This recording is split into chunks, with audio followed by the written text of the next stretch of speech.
Welcome everybody to another episode of the Caregiver and Spoonie podcast. I'm your host Jordan Banderas, and just a quick reminder: don't forget to subscribe so you don't miss any episodes of the podcast.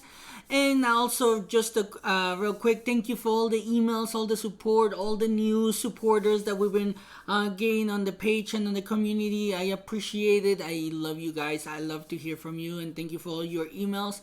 The community is growing, which I love. So let's get into today's episode, shall we? So on today's episode, I wanted to talk about something that spoonies and pretty much a lot of people say, like, "Oh, I'm okay," but in this episode, I wanted to address the part that comes after that, which is it's okay to not be okay. The reason why I say that is because if you're a spoonie, you will understand, or if you're a caregiver, you will also understand how when you or the spoonie feels sick or is having a bad day, somebody asks you, how are you doing? You're like, I'm okay, even though you just had like a panic attack like 5 minutes ago, or you're so stressed out, but you're like, oh, I'm okay. Now, here's the thing. The reason why I wanted to talk about this is because when we do that, again, we're fighting pretty much our body, our feelings of how we actually feel. So for me, like, it's okay to say, like, I'm not okay. Okay, what's wrong? I'm just tired or something like that. So that's how I've been doing lately, and it works for me. Like, I even tell my wife, like, hey, tell me exactly how you feel, because even though I don't know what to do at that point, at least I will know if I have to sit with you, if I have to hug you, if I need to just make sure that you're gonna be okay. But don't feel like you're a burden, because that's another thing. Like, you might feel like, oh, I don't want to be a burden, but you're not a burden. You're just telling how you feel. So it is okay to say, like, I'm not okay, and that is the truth. Because even if the other person can't do anything, then at least they might be like, okay, this person needs a space, or this person might need some kind of help or something. Like, it's okay to say, I'm not okay. One of the things that has happened to me and my wife in this situation is that she always says, I'm okay, and then literally like 5 minutes later she has like a breakdown, or 5 minutes before she says I'm okay, she just had a breakdown. And one of the things is, like, especially, I don't know if it's with all men, I'm not gonna generalize, but especially with me, if you tell me you're okay, then I'm like, okay, she's okay, and then I'm just gonna walk away and do my own thing. But then if something happens to you after I walk away, and then like you start crying, let's say, like what my wife does sometimes, like she starts crying and having like a panic attack, and I'm like, well, didn't you just say you were okay? Now, that could cause issues with the relationship. In my case, I mean, I understand now. I'm like, okay, she lied, but it's okay. She didn't want to worry me or anything like that. So I understand. But other people might not understand. Other people might see it as why did you say that you were okay? Or, again. Yeah, but that's because probably there's not enough good communication, which, like I mentioned before, I'm going to talk about it in another episode, because the way that me and my wife have improved our communication in such a level that I'm like, wow. Some of the people that we know have had like some kind of disagreement, just like me and my wife have had, because of us not being able to communicate. And part of the communication is being open and saying, like, I'm not okay. Like, as a spoonie, it's okay to say you're not okay. But as a caregiver, you have to also understand that even if the person that you're taking care of, it could be a doctor, whatever you are, but if you're a caregiver and the person tells you, I'm not okay, it's not your job to try to find a solution. And what I mean by that is that you don't you don't have to play the superhero. You can do your research. You can see what you can do, but there are times that there's nothing that you can do. There are times that you won't be able to find a solution. You might just have to let them understand, like, okay, there's not a solution right now. Let's see what we can do. Like, if you just need to rest, rest. If you just need to sleep, sleep, which is the same as rest. If you need to eat more or eat less, then eat less or more, depending on the situation. If you need to change your whole nutrition or anything like that, then let's do it. That's why I tell my wife. But a lot of people don't do it, and that's why anytime I actually know this couple where the Spoonie, who is the wife, has said so many times, like, I'm not okay, and the husband goes like, again, what's wrong? You're always complaining. But that's not the way that we should do it, to be honest. That's not the way, because it's gonna make the Spoonie feel bad about themselves. They're gonna feel like a burden. They're gonna feel like nobody understands them, which in most cases it's true.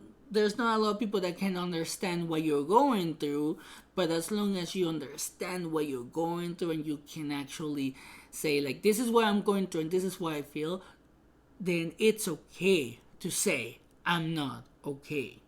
You're not making this up. That's the thing. It's like, you're not making this up. So why are you keeping that in yourself? Why are you keeping that bottle inside of you? Because that's not good either. That's going to bring more anxiety, more depression, and you're gonna feel bad. So let's not do that anymore. Let's just be open. If you don't feel okay, just say it. I'm not okay. Right now there might not be a solution, but well, let's hope, or let's see if there's a solution in the future.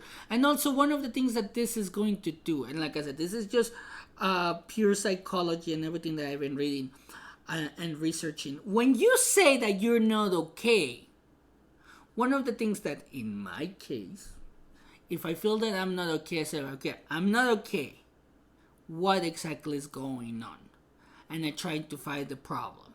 Like, am I stressed? Am I anxious or anything like that? And then once I find the problem, like, for example, for me, it's anxiety.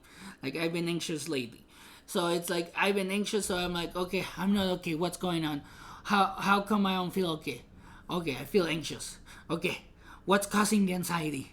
Okay, that's causing the anxiety. Okay, let's process it.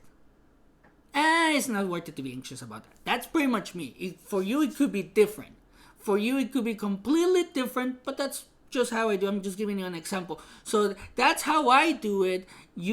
But by you saying, like, I'm not okay, and then asking yourself what is wrong. Like, for example, if it's pain, then obviously take it easy. If you're tired, you just need to realize, like, okay, do I need to sleep a little bit more? Do I need to take a nap? Do I need to take a break? Okay, if for example, you're like now with the pandemic, if you don't feel okay because you've been on quarantine, if you feel anxious or depressed, then obviously one of the most important questions that you have to ask yourself in this type of situations is, okay, I'm not okay. I can say that. What do I need to do to get or feel better? Because after everything that's been happening, it's okay in this situation, because everything has changed literally. A lot of people are not able to adapt to this particular change. So if you feel anxious or anything like that, it's okay to ask for help as well. It's okay to go to therapy. It's okay to talk to somebody.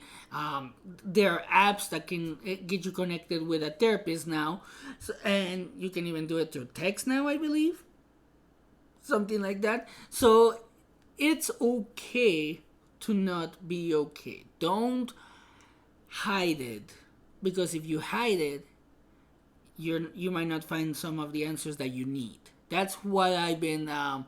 That's what I have seen with my wife. Because now that she tells me, like, okay, I'm not okay, and then I can ask her, like, okay, what exactly is going on? Then she tells me, oh, I'm anxious. Well, okay, what's causing the anxiety? And then sometimes it takes her a long time to figure out, but then she figures it out, and then we can, like, worked on it and it helps her. Or if she's in a lot of pain, she's all like, oh, I'm not okay, I'm in a lot of pain. I'm like, okay, do you want to just rest? She's like, yeah, okay, then go rest. Like, I don't say anything wrong about that. Like, I don't think there's anything wrong with just resting, especially if you're a spoonie. And that's the other thing, is like, we don't want to say we're not okay because people might see us as lazy or as complainers. And we're not lazy. Remember, we're ill. We're facing a health challenge.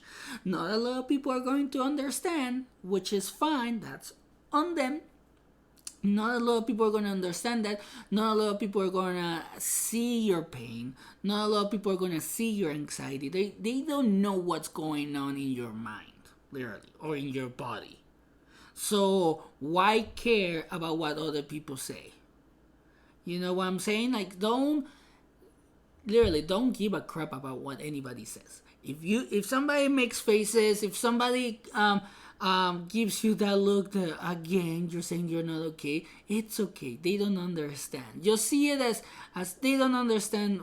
They don't understand what you're talking about because they're not in pain like you. They don't have the same condition or the same illness, so they're not gonna understand it. Don't take it personal. You're just expressing yourself. So that's the thing. You always have to express yourself, and like I have mentioned, for me at least, this is the way that it works with me and my wife. Like, okay, what's going on? Are you okay? No, I'm not okay. And then we try to figure out why. My wife might not be here, and I might feel I might feel anxious or anything like that. So I ask myself like the questions is like, okay, what's going on? Okay, I feel anxious. Okay, how come I feel anxious? You know, like kind of like the example that I give. But it is okay to not be okay. And I know this sounds repetitive, but this is one of the things that I wanna talk about a lot because I've been there. I know that a lot of you guys, the listeners, you guys might be like, oh, I have done that, but it's like, have you? Like, I am very stubborn. It took me a long, long, long time, years to finally understand all of this, you know, or to try or to finally get an understanding on all of this. And now that by doing more research and everything like that, I'm understanding it more. So I'm saying the reason why I say all of this is from my perspective because it's like I'm telling it to myself, to somebody that is really, really stubborn, and also to my wife who is really, really stubborn. So that's why sometimes it might seem like I'm talking about the same thing over and over again, but I'm not. I'm telling you like different sides, different perspectives, because in order for you to get better, you might have to get like different perspectives in your life to see what exactly you need to do or to see exactly what's going on with your life. That's what helped me. That's what has helped my wife, which is one of the things that the reason why I keep trying these things with the episodes, because when I try it with her, it helps. So it might not help you, but it's like I said, like I have mentioned before, that you can try it a different way.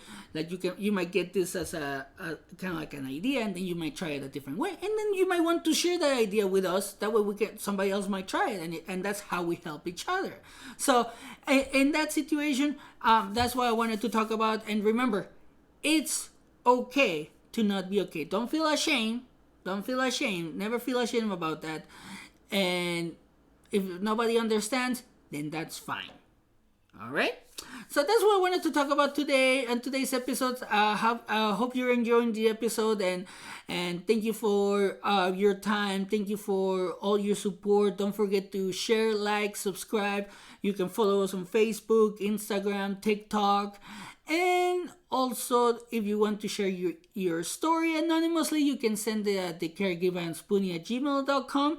And I leave you like always, take care of yourself and have a good day.